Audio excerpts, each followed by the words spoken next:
नमस्कार। आज हम भारतीय संवैधानिक इतिहास के एक बहुत ही शुरुआती और कह सकते हैं एक लैंडमार्क केस की बात कर रहे हैं। ए.के. गोपालन बनाम मद्रास राज्य 1950 का मामला। नमस्ते। हाँ, ये केस बहुत अहम है क्योंकि ये संविधान लागू होने के ठीक बाद सुप्रीम कोर्ट के सामने आया था और इसने पहली बार वो जो नाजुक संतुलन है ना, व्यक्तिगत आज़ादी और राज्य की सुरक्षा ज़रूरतों के बीच, उसको परखा था। हाँ, और हमारे पास इस केस के विश्लेषण से जुड़े कुछ स्रोत हैं।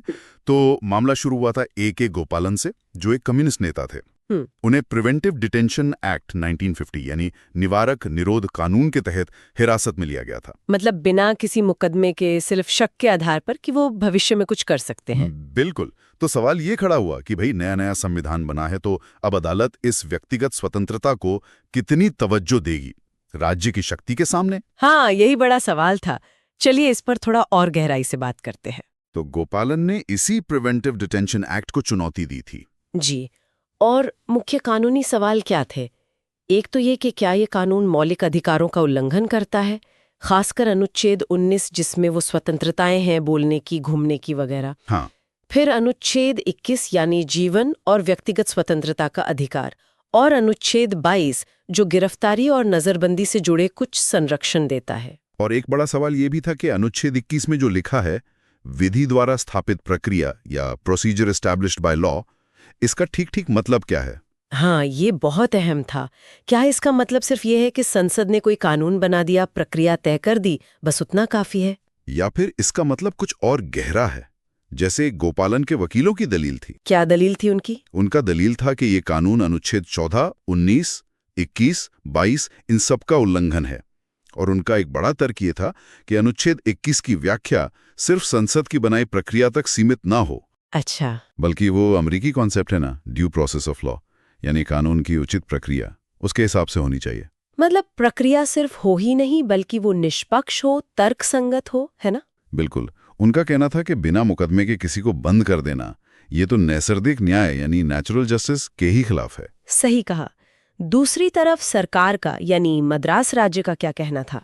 उनका तर्क सीधा था कि हिरासत एक वैध कानून के तहत है जिसे विधायिका ने पास किया है। और संविधान में जानबूझकर ड्यू प्रोसेस की जगह विधि द्वारा स्थापित प्रक्रिया लिखा गया है। हाँ, उनका कहना था कि संविधान बनाने वाले अमेरिकी मॉडल नहीं अपनाना चाहते थे और अनुच्छेद 22 तो खुद ही कुछ सुरक्षा उपायों के साथ निवारक नजरबंदी की इजाजत देता है। ठीक है, तो ये दोनों पक्षों के तर्क थे। फिर कोर्ट का फैसला क्या आया? बहुमत से आया था शायद? हाँ, 6 जजों की बेंच थी, 5-1 से फैसला आया। लेकिन फैसला काफी कह सकते हैं सीमित व्याख्या वाला था। अच्छा, मतलब उन्होंने संकीर्ण नजरिया अपनाया। कैसे? उन्होंने कहा कि विधि द्वारा स्थापित प्रक्रिया का सीधा मतलब है संसद या विधानमंडल ने जो प्रक्रिया बना दी उसका पालन हो। बस इतना ही? वो प्रक्रिया न्यायपूर्ण है, निष्पक्ष है, उचित है या नहीं, ये कोर्ट नहीं देखेगा। हाँ, बहुमत का यही कहना था। अगर प्रक्रिया का पालन हुआ है तो अनुच्छेद 21 का उल्लंघन नहीं माना जाएगा। उन्होंने कानून की फेयरनेस पर सवाल उठाने से इनकार कर दिया एक तरह से।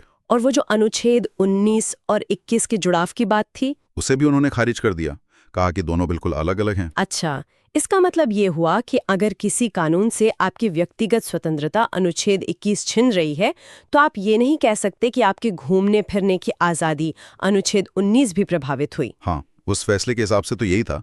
अधिकारों को अलग अलग खांचों में देखा गया। तो फिर प्रिवेंटिव डिटेंशन एक्ट का क्या हुआ? कोर्ट ने उसे वैध ठहरा दिया अनुच्छेद 22(5) के तहत और ड्यू प्रोसेस वाली दलील को पूरी तरह खारिज कर दिया। लेकिन एक जज थे जो सहमत नहीं थे, है ना, जस्टिस फजल अली। हाँ, उनकी असहमतिपूर्ण राय मतलब डिसेंटिंग ओपिनियन काफी महत्वपूर्ण मानी जाती है। क्या खास था उसमें? जस्टिस फजल अली का नजरिया बिल्कुल अलग था। उनका मानना था कि अनुच्छेद 19, 21 और 22 को अलग अलग नहीं पढ़ा जा सकता। अच्छा, ये सब आपस में जुड़े हुए हैं। उन्होंने व्यक्तिगत स्वतंत्रता की ज्यादा व्यापक मतलब ब्रॉडर व्याख्या की वकालत की। उन्होंने क्या कहा प्रक्रिया के बारे में? उनका तर्क था कि स्वतंत्रता पर रोक लगाने वाला कोई भी कानून सिर्फ प्रक्रिया के हिसाब से सही नहीं होना चाहिए, बल्कि उसे उचित, निष्पक्ष और गैर मनमाना मतलब नॉन आर्बिट्रेरी भी होना चाहिए। ये तो काफी आगे की सोच की उस वक्त के हिसाब से। बिल्कुल, लेकिन बहुमत की राय अलग थी। तो फिर इस फैसले का असर क्या हुआ? तुरंत फौरी असर तो यही हुआ कि निवारक नजरबंदी जैसे कानूनों को एक तरह से संवैधानिक मान्यता मिल गई और मौलिक अधिकारों की व्याख्या काफी सीमित हो गई। हाँ, लगभग 3 दशकों तक, मतलब करीब 30 साल तक यही स्थिति बनी रही। व्यक्तिगत स्वतंत्रता का दायरा काफी सिकुड़ा रहा इस व्याख्या के कारण। इसकी आलोचना भी हुई होगी बाद में। हाँ, काफी आलोचना हुई।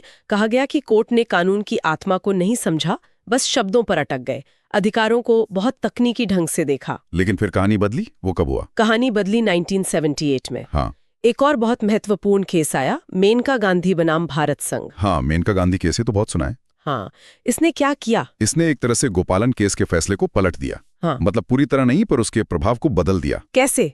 क्या मुख्य बदलाव आया? मेनका गांधी केस में सुप्रीम कोर्ट ने कहा कि अनुच्छेद 14 समानता, 19 स्वतंत्रता और 21 जीवन व व्यक्तिगत स्वतंत्रता को अलग अलग नहीं देखा जा सकता। ये सब आपस में जुड़े हैं, एक सुनहरा त्रिकोण, गोल्डन ट्रायंगल बनाते हैं। अच्छा, ये गोल्डन ट्रायंगल वाली बात। हाँ, और सबसे बड़ी बात, कोर्ट ने कहा कि अनुच्छेद 21 में विधि द्वारा स्थापित प्रक्रिया का मतलब सिर्फ कोई भी प्रक्रिया नहीं है, बल्कि ऐसी प्रक्रिया होनी चाहिए जो न्यायपूर्ण, निष्पक्ष और उचित हो, जस्ट, फेयर एंड रीजनेबल। अरे वाह, तो इसका मतलब तो ड्यू प्रोसेस वाली बात आई गई, भले ही शब्द वो ना हो। बिल्कुल, इसने प्रभावी रूप से ड्यू प्रोसेस के सार को, उसके एसेंस को भारतीय कानून में शामिल कर लिया। तो ये तो बहुत बड़ा बदलाव था। गोपालन में जहां अधिकारों को अलग थलग देखा गया, शाब्दिक व्याख्या हुई, वहीं मेनका गांधी में उन्हें जुड़ा हुआ माना गया और प्रक्रिया की फेयरनेस, उसकी उचितता पर जोर दिया गया। ये दिखाता है कि कैसे कानून की समझ समय के साथ विकसित होती है। सही कहा। गोपालन ने शायद उस वक्त की जरूरतों के हिसाब से एक शुरुआती संयम दिखाया था, लेकिन मेनका गांधी ने व्यक्तिगत स्वतंत्रता को एक ज्यादा मजबूत, ज्यादा टिकाऊ आधार दिया। तो अगर हम निष्कर्ष निकालें तो गोपालन केस भारत का पहला बड़ा मौलिक अधिकार मामला था। हाँ, जिसने शुरुआती न्यायिक सोच दिखाई, थोड़ी संकोची। जबकि मेनका गांधी केस ने उस सोच को बदला और व्यक्तिगत स्वतंत्रता के संरक्षण में एक नया अध्याय शुरू किया। बिल्कुल, गोपालन का फैसला भले ही बाद में पलट गया, पर उसने वो बहस शुरू की जो आज तक चलती है। व्यक्ति की आजादी और राज्य की शक्ति के बीच सही संतुलन कहाँ है? और अंत में सोचने के लिए एक सवाल छोड़ जाते हैं। जरूर। गोपालन का फैसला लगभग 30 साल तक प्रभावी रहा।